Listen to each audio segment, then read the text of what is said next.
All right, everybody, welcome back to the Abundance Formula podcast. I'm so excited for our guest today. She is Arlene McFarland, and she's a wife, a mother, and she's a marriage family therapist of 27 years. I've seen her over the years, and she's just been an incredible servant and transformation for me and so many of my family members. So I'm so excited that she's on the podcast today and for you guys to just glean some of her amazing wisdom from her time with us today. So thanks so much for being here, Arlene. I'm delighted. This is my Awesome. favorite thing to talk about. Awesome. Well, start out, let's just tell everybody about who you are and just sort of your backstory. I'm curious about how you got into the work that you're doing and how you just even arrived at the things you're doing today, both when you were not retired and then now you're quote unquote retired, but you're definitely not retired. You're just doing an amazing mission. So please tell everybody kind of your backstory. Okay, so I initially went straight through college and became a nurse.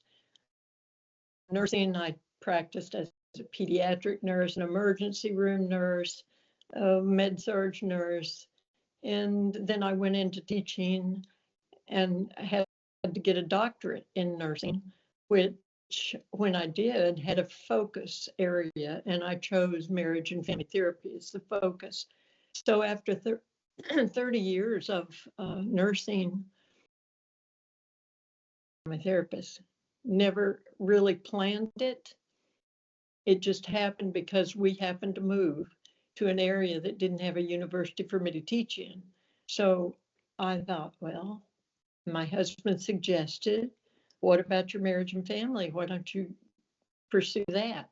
So after a couple of years of having to do a lot of preparation, had to take the exam, had to be supervised for a year, finally became a marriage and family therapist and was able to start my practice. And that practice was in a small town in northern Alabama.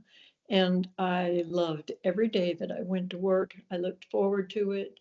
I never got tired of it. And so it sort of just happened. It's not any big dream that I had as a child, but it developed and has been probably one of the best decisions of my life. Mm-hmm. That's amazing.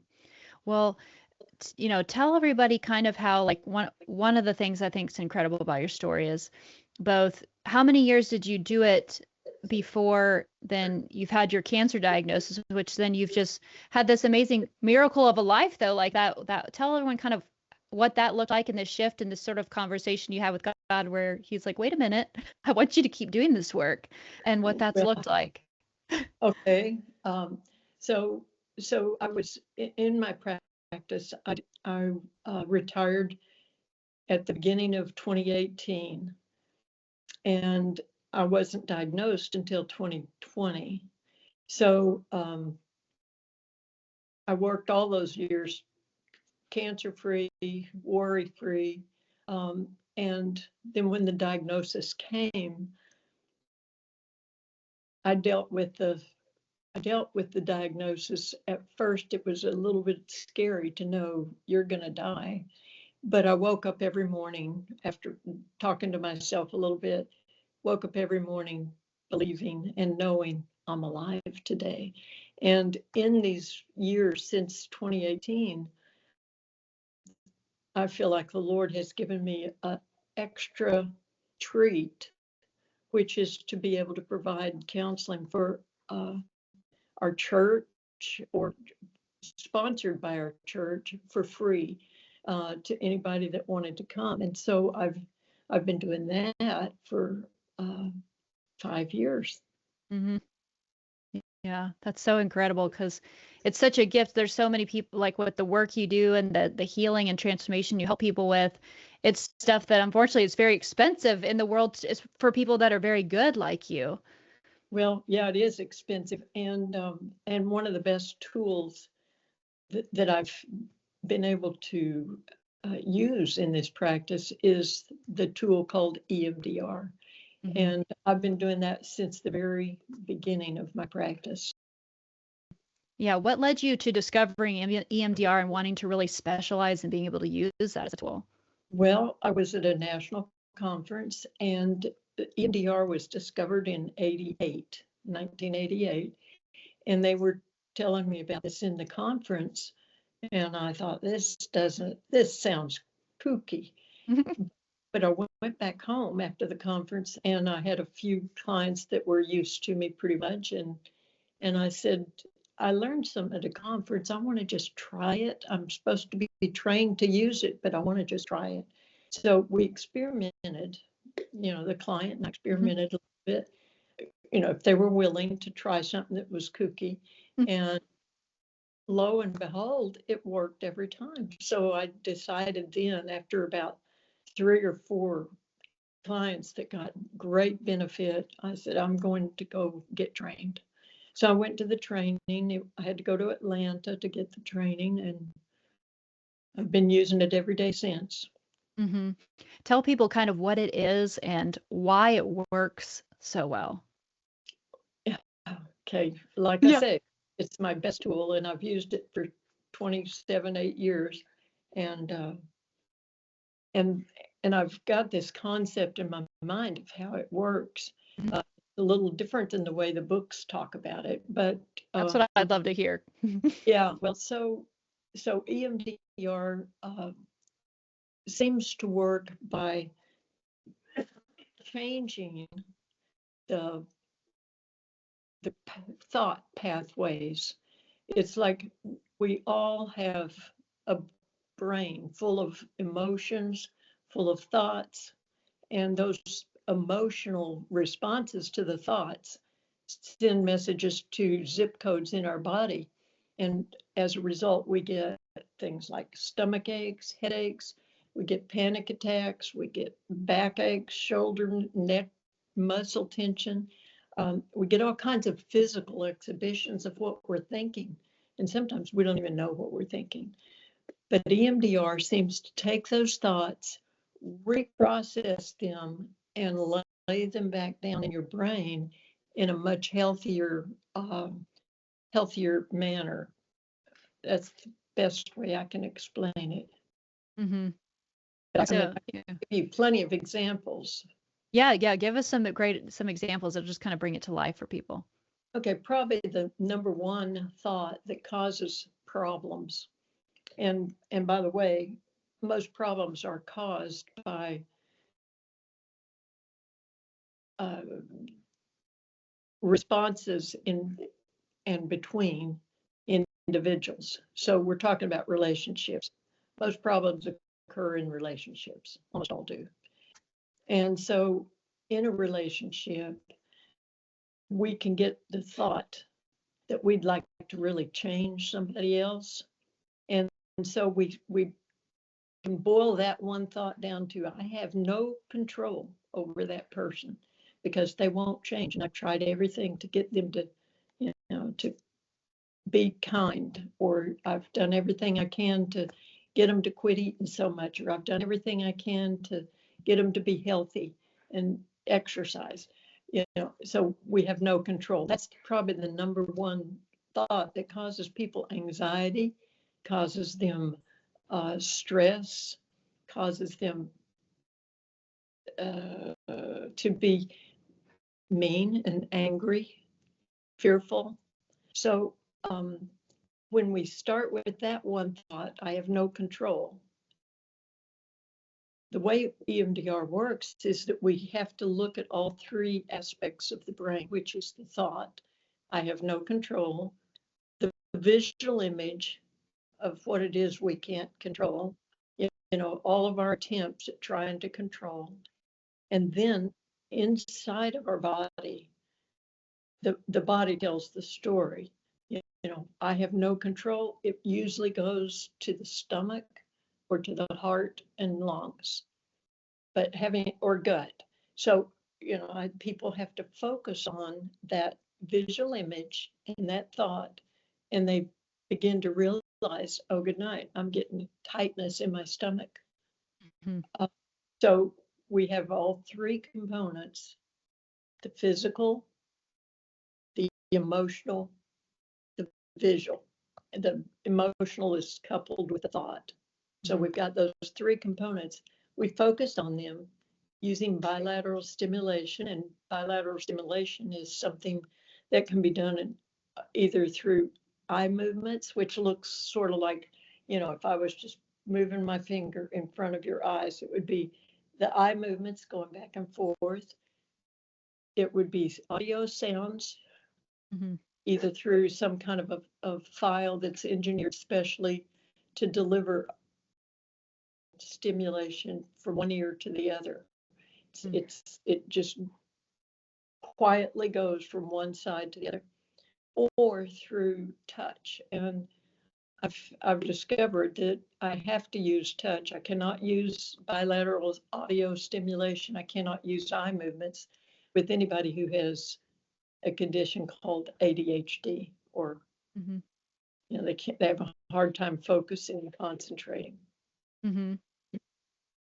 Yeah, that was a nuance I thought was interesting, that like there's certain, that there's three kind of main ways, it doesn't mean each of those will work for a particular person. So you kind of have to figure out about that person if it'll kind of get them in the right place in their mindset, whether it's from the tapping or if it's from the sound. And that you said some minds from that to other conditions can't do the sound thing. It's like their brain's too busy. There's too much in there. So you got to do the touch. Yeah, that's the way it seems to be. Uh-huh. It's I can't explain it except that the brain is overactive and has an extra channel that can be quieted by the tapping or the touch. Mm-hmm. Alternate. And one thing that I've loved about in working with you and is that through this method, and even when you're talking, and I would be curious about this too, like how do you know when, because you've told me before, there's some sessions or some thoughts or beliefs or things that when you're talking with someone that you realize, okay, we need to use the EMDR therapy and get real deep in there. And then there's some that you don't, it's not time for that. How do you know when it's something you need to use? Well, when it seems to be repeating itself over and over and causing a problem in a relationship, that's when I need to go deeper and find out what's the origin of this. See, the origin of that one thought that we talked about a while ago, I have no control. Usually it goes way back to when we're just little kids and we have no control perhaps over our parents arguing, or we have no control over somebody that demeans us, or we have no control over bullies that bully us at school, or we have no control over being hungry and poor. Mm-hmm. So we have to go back to the original wound or trauma. I call it a trauma. Mm-hmm. We can address the first or the worst time that somebody experienced having no control. Then it will automatically release the sense that you have to control your spouse or your child. Mm-hmm. Right. And this is just a skill I know you've learned from experience, and this is something that I know that a lot of therapists don't have, but this ability to guide somebody in a transformation, that you can't teach or tell someone to transform. It's a discovery that has to be guided along for it to really create the change. And you do that well, even when you're doing through the EMDR, like kind of explain how you might walk someone down that path backwards to discover, because I know you'll start in different places sometimes when we're doing things like this, like whether it's the feeling or where it is in your body, and then you kind of work a path backwards, and then people find their way, say, back to origin is, and then how do you help them process that moment so that then on the back end they've kind of either purged it away or developed a new belief about who they are and what they're capable of, or filed it in the right place in their mind. Yes. Well, so actually it's not so much what I do. It's a natural result of the stimulation of their brain, the alternating stimulation. Their own brain does the work. Mm-hmm. Their brain has to look at these scenes that are delivered. I often describe it like there's a rational and an emotional guy in your brain, that they're sitting at a conference table. You give them this memory of having no control when you were 2 years old and somebody held you down at the hospital in order to start an IV because you were sick, So you go to that, you come up with the emotional response and the physical response, and then the brain takes over, and the brain delivers all the other scenes of times where you felt like you had no control. Their brain is doing it automatically. It's not, they cannot force it to move from one to the next. It is just delivered. And each time they see a new scene in their brain, they have to conclude, what's the truth in this scene? What's the truth in this scene? And by the time they've processed the whole thing, most people that are processing that particular thought, I have no control, look at me and say, I only have control over my own thoughts, my own actions, my own beliefs, my own attitudes. And it like lifts the whole load off of their shoulders, and they express a feeling of freedom. I'm free to just be me. I don't have to force somebody else to quit eating so much. I don't have to control what they say and what they do, and it releases it. So some of the key words that I look for is, what is the truth, and what are you free from now? Because the truth sets you free. Yeah. Now, cognitive therapy, which is what most therapists use, just talking about issues, the response rates with EMDR are so much higher than with cognitive behavioral therapy. One result with veterans was that 80% of veterans that had trauma were relieved after only 3 visits. That's the other thing about EMDR. It's a brief therapy. It's not a lifetime thing. Once something has been resolved, it's permanent, unless the person is still in a traumatic relationship. They're continually being traumatized, and they might get re-traumatized, but Right. But if they're out of it, then this is a permanent change. I love that. And I'm glad you kind of brought up the truth part of it, because what I think is kind of a beautiful process of the EMDR thing is just, maybe it gives people, because when you're doing it, you don't always ask them to tell you necessarily. I mean, you do have people tell you certain things about what they see, because again, that's part of just where you're guiding them to maybe the next part of where their brain's going to take them, or just helping them process the next thing, which you could explain that if you wanted to. But how does the EMDR create a safe space for, like, if you're going to find the truth, then you have to be very honest? Is that like a key ingredient with yourself, in the sense of, even in your mind, which with EMDR, then it's not like they have to tell you everything that they're seeing. They could, like, for veterans, they're seeing all these probably horrific things. They don't want to necessarily tell people, but they do have to be honest in their own mind of working their way back through the things in order to then see the truth of the matter. Can you talk about that a little bit, about how the honesty is kind of key in your brain to be able to then acknowledge what truth really is? Okay. And again, the honesty, when it enters your brain, I really don't have anything. I can't control anything except myself.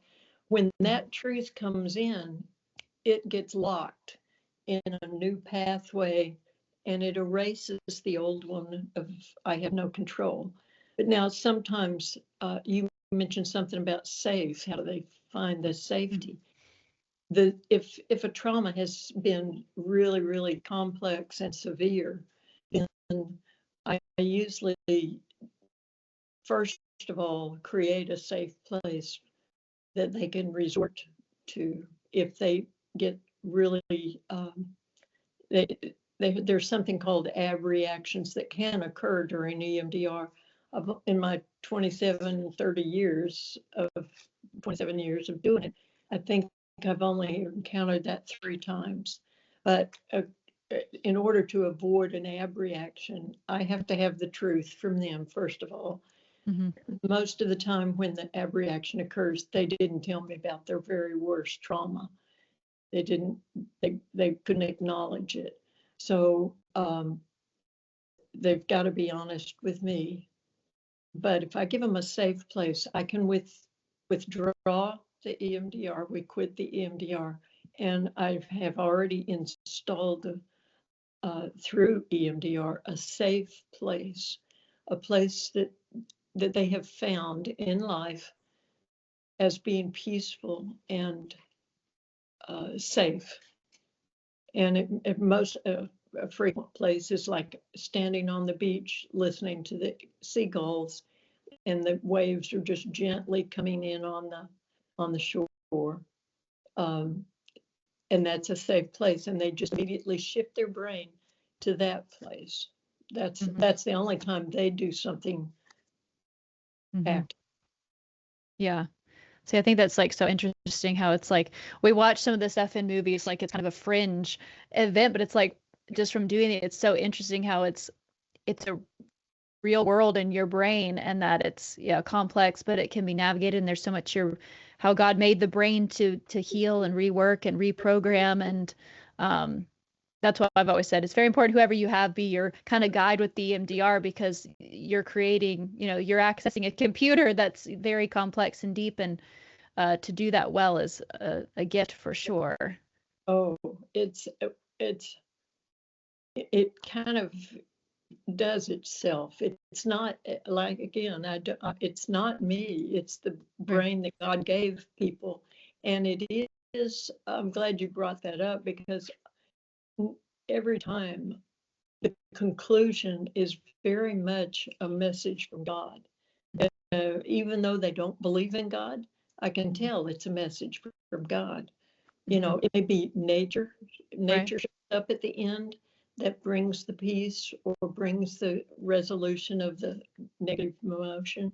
But always, I'm very aware of this is an opportunity for God to communicate with this individual.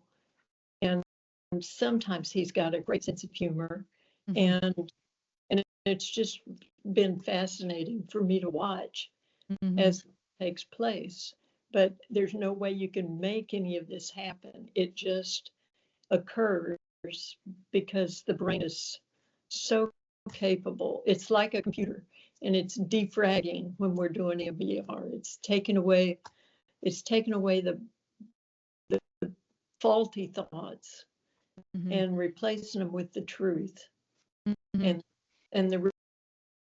they become free of anxiety, free of depression, free of addictions. I just got to celebrate one addiction relief that I've been doing since in the last 5 years. 3 years ago, we had 3 or 4 sessions, and he's been sober for 3 years. That's all it took. But he'd been in, I think, 7 different rehabs. Yeah, it's really incredible stuff. Do you have any stories that fly off the top of your mind of, like you said, how you as the, the facilitator, if you will, has seen these opportunities as the brain is working, and these moments where you can tell, like whether it's from nature or whatever, that God may have something to say to whether if they do, like, and have seen how they come out of that session, and you've been like, oh, there it was. Yeah. Well, yes, many times. Yeah. And sometimes if I feel like it could be embedded just a little bit deeper, the truth could be embedded a little bit deeper, and I know that they have a relationship with God, then I will ask them, I'll say, now I want you to pull up an image of God and look into his eyes. Tell him whatever their thought was. It may be, I have no control, but it could also be things like, I'm guilty. So look into God's eyes and say, I'm guilty. and almost immediately tears will come to their eyes.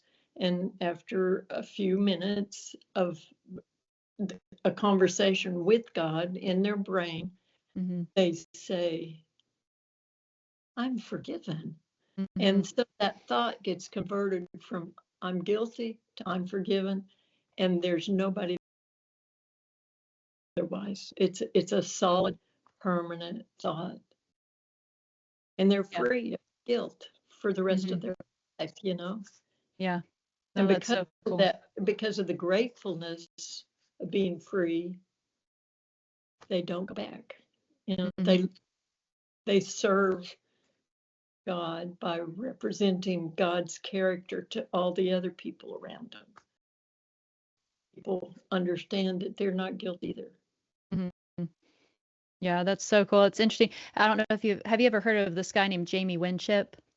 I'll have to send you a link to him, but he used to be a cop in like DC, but he he has this really unique way of kind of tapping into the voice about it. And what I love about it is because it sounded so much like what you do with EMDR and how he talks about it's like it's not about being Christian or any of that stuff because there's different words you can use for people that it's all doing it's ultimately going to arrive them where you like you're saying whether they believe it it's the same one that's going to be communicating to them whether they realize it the first time or not but that it's that process of walking backwards to okay what are you most afraid of or and working them basically to an identity statement like I am guilty like well where did you learn that who taught you that first because you weren't born thinking that where did that happen and that's like taking it back like you said to that initial pain point they'll and most people know where it is and they'll find it and then like you said bringing up a visual image and if they believe in God you can say of see Jesus where is he or if people don't then he'll kind of be strategic and say things like you know what would unconditional love look like if it had an image put that in your mind and then again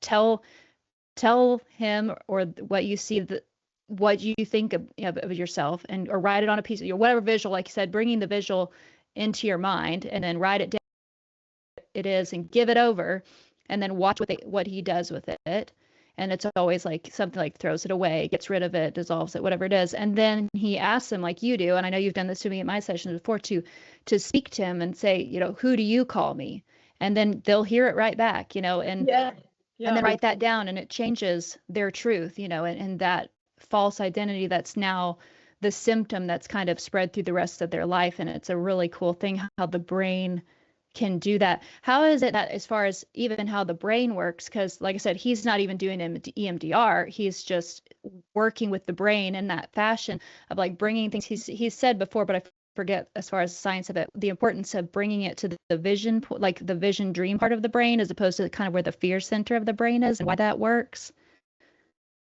Well, I can't explain that, but all I know is it works. Yeah. The fear goes away. People with that are heavy into having panic attacks, like when at Walmart or when they have to take a test, so they have test anxiety and they can't pass the class. We go to the thought underneath it is I'm going to fail, or I'm going to be made fun of, something like that. We trace that back, resolve it, and they can go into I had a high school student that was failing math and she wanted to go to college. She was in her senior year, so we worked on her anxiety of taking tests, which was what she identified as the problem. And so probably two sessions and she came back and she said, I got a 95 on my math test.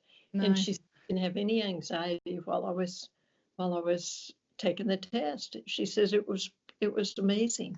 So fear goes away when the thought is reprogrammed to the truth. That's the best way I can. Yeah, no, that's perfect. No, that's so great. And it's just how cool to know, because I've heard you say it before, like whatever the fear is, it's like, well, do you want to be free of it? It's like, well, of course. It's like, well, you don't have to have it forever. So many people think you just have to have it forever, whether it's subdued and just comes out every now and then, but like that you could be free of it we want to walk this path of getting to that truth, you know. Right. That's awesome. What is, as far as how people think of, you know, the misconception of how we've been taught in our culture about our feelings, what is kind of the most common misunderstanding people have, you think, about their pain or the emotions or these things, especially if we consider them negative emotions, when they have purpose, when they don't? Well, you mean when they say it's hopeless?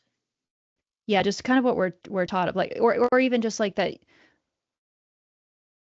it's just kind of always going to be this way, that you're going to, you know. Yeah, I'm always going to be angry. I'm always going to be uh, short fused because my mother was overweight. I'm going to be overweight. I don't have a choice. It's again down to feeling hopeless or helpless. And so then what I would do if they tell me that, I would address when was the first time you realized you were hopeless, or when was the worst time that you felt hopeless, and then we do the EMDR on that. And then sometimes I guess I've got to say that sometimes people get what's called secondary gain from being incompetent or being angry or being uh, some of these negative, fearful. But they don't have to go get their own groceries. Somebody else goes get them for them. Or they don't have to go to Walmart. Somebody else goes. I mean, I'm regular everyday life. Um, so there can be some secondary gain that may make them not want to resolve the issues, but they're not the ones that come to see me. So Yeah. I know they're out there. Yeah. And if they happen to come see you, then I know that, and then that's the truth they have to face, which is great. Some people might be like, oh, I didn't admit that to myself, but I see it now, you know? Yeah. And even just sometimes, I don't know why or how it's gotten to this point where we just also set ourselves up to like not want to be disappointed. Like, even just, I try to catch myself and not saying this common thing of like, well, don't get your hopes up. But like, why do we do that? Like, why would we not want to live and have your hope? Go ahead and get, like, why are we afraid to have a disappointment, or to maybe not work out, but then rebound? Like, how do we gain that emotional agility to be in a more hopeful place? And if something doesn't go our way, to feel confident to deal with that? Well, at the bottom of that usually is the fear that they'll be judged or condemned.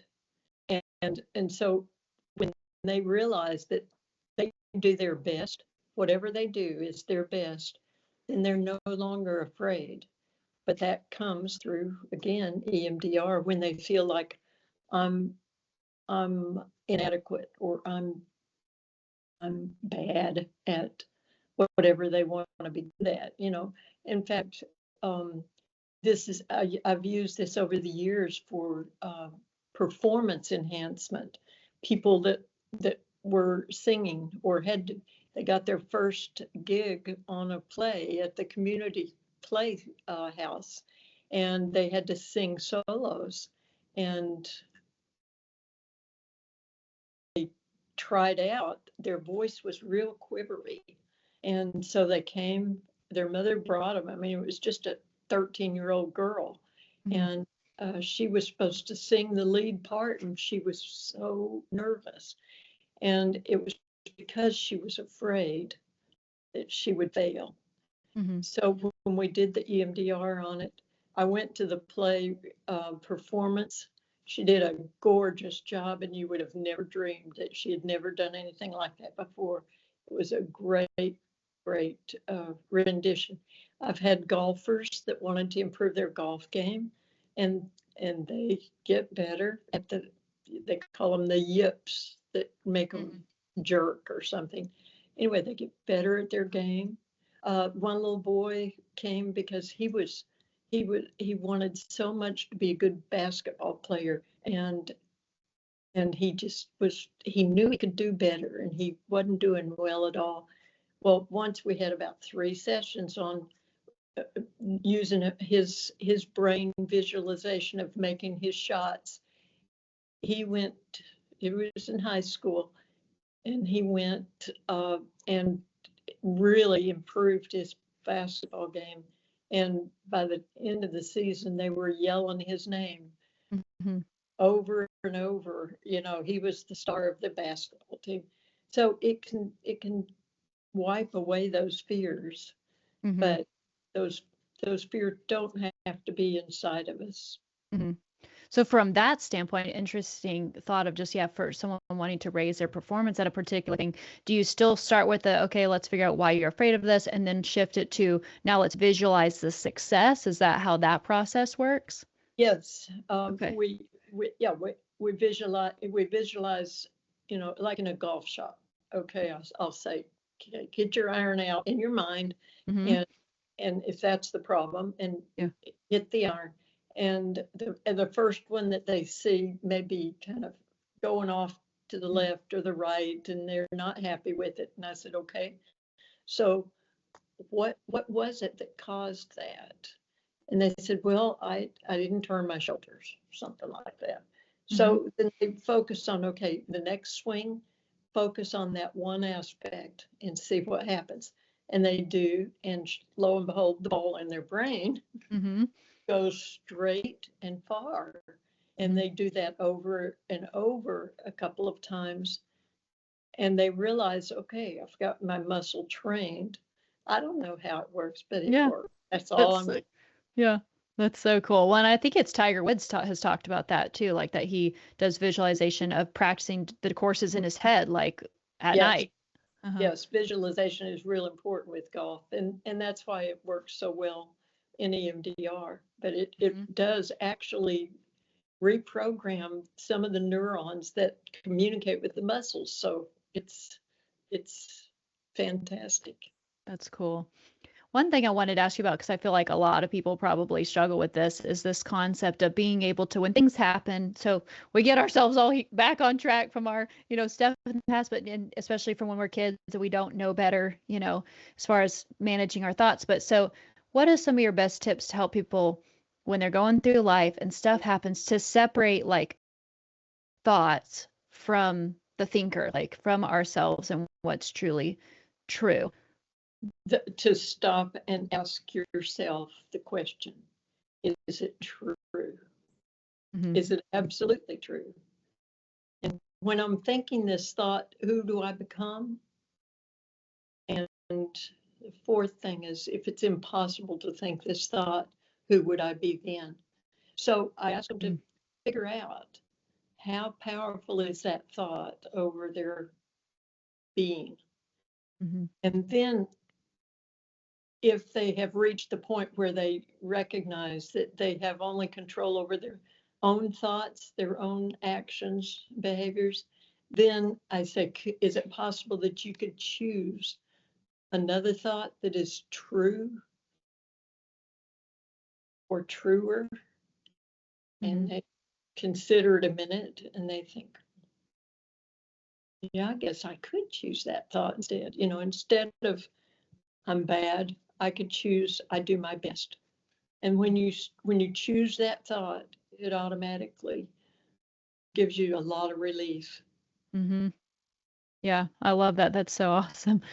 Um, what is something that you wish maybe other, whether it's therapists, counselors, psychologists, with all your experience, like if they could know this in their practice to really get true transformation? Like you said, some of this is there's book knowledge, but then there's a difference between when you really are with somebody and you like get to know them and you're watching all their nuances and all of that stuff. What would be so important for them to know if they really want to make an impact? You mean other therapists? Yeah, Or, yeah, yeah, or people, other therapists, counselors, because this could be anyone. If in any kind of mentorship role where someone's coming to them for help or a need or transformation or hurting, so many people just want to give advice or solve it or be a fixer. And how can they take a moment to pause first and consider a different route to being able to help someone? that's a hard Mhm. question because, you know, I can't, it's like my brain won't think outside of the realm of the process that goes on in EMDR. Uh-huh. It's the works. And so Hmm. I would just encourage them to it's so expensive to learn how to do EMDR now. They've raised the cost, but I would encourage them to use the same pathway, Mm-hmm. find faulty thought, and do everything they can to correct it. Don't talk about the original trauma over and over and over. That Yeah. does no good. It just reinforces the trauma. Mm-hmm. But discover that faulty thought that's causing the biggest problems and work one thought at a time. That's what I would say. You know, Yeah. go to the source. See, every thought leads to an emotion. Every emotion leads to an action. And so the logical place is to start with a thought. Mm-hmm. Yeah. No, that's great. And I love that you've given so many different kind of examples of what that looks like. Okay, they started here and in general they were saying this, but then you kind of gave examples of how that worked backwards because like you said, even if they don't have the EMDR thing happening, it's this concept when you're talking to someone, you're not trying to solve their problem, you're guiding them back to the source and then can be an outside perspective of, what truth could look like, or could you choose a different option, or letting them kind of lead to their own solution, letting their brain lead them to their own answers, That's right. which is what makes it stick. Mm-hmm. Their brain is the one that does it for them. Mm-hmm. Everybody has a really gifted brain. Mm-hmm. It's just that we're not alone with it very often. We Mm-hmm. clutter it Mm-hmm. with other people's thoughts and other people's comments, and we don't just sit alone with it and really do inquiry inside of ourselves about what is guiding us, what is the thought that's guiding me in this event. Mm-hmm. Yeah. Well, just two more questions, one and then the final one. One thing I was just so curious is from your perspective, like, how has your perception of and just of time shifted, like even since your diagnosis? Because I think you choose a very unique perspective that so many people don't. When it's like, okay, you get this diagnosis, it's like, well, so many people could just tank after that, and yet your impact has just continued to grow, and you continued to live on no matter what anybody said, and you've continued to just just do this amazing work. It's like your concept of time and what that even means and the value is just so different from where so many people can take a negative potential, like thing like that. Well, I'll have to just admit that I see my continued efforts in doing therapy as a connection with another human being. Anytime we have a connection with another human being, there is something exchanged between us, between our brains, between our souls, and there's energy that's delivered. And so why would I not get my tank refilled and refilled and refilled? It's not draining me, it's refreshing me. And I really truly believe that having done the therapy has given me extra life after this diagnosis of where, I was told I had about a year and a half, 5 years ago. And here I am Mm-hmm. 5 years later, still breathing, still Mm-hmm. hot. I may be getting a little weaker and a little more tired, but I'm like I say when I wake up every morning, I'm alive today. Mm-hmm. And there's still that possibility of exchanging with other people. See, what we're doing right here is really, it's wonderful for me. I mean, it's filling me. No, that's such a great perspective. Yeah, I love sharing it.